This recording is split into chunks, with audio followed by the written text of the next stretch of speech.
You don't need what you think you need. If you feel called to create content, but you don't have the fancy camera, use what you have. If you feel called to share your testimony, but you don't have a bunch of churchy language, use the language that God has already given you.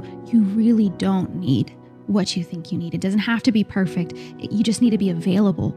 In the parable of the talents, the master comes back and tells the one who only had one and didn't multiply it, "You wicked and lazy servant." And then he takes that talent and he gives it to the one who he had already given the most to in the beginning, the one with 10 talents.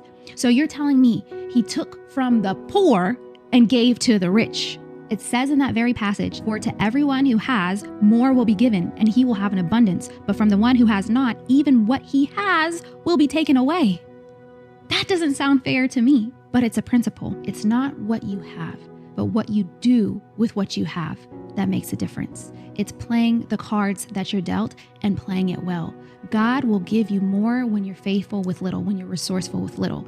But many times when we have little, it makes us think small and play small. It gets us into a posture of fear, and it gets us into a posture of lack. And your brain works like a computer. It'll do what you tell it to do. So if you're consistently saying, "I don't have enough, I don't have enough, I don't have what other people have," then your brain will work overtime to ensure that lack is your portion. But if you start to look at what you have, look at your 2 fish and your 5 loaves, look at your flour and your oil, look at what God has already given you, and you maximize it, you will be surprised with how God favors and breathes on you and blesses you in ways you've never seen before.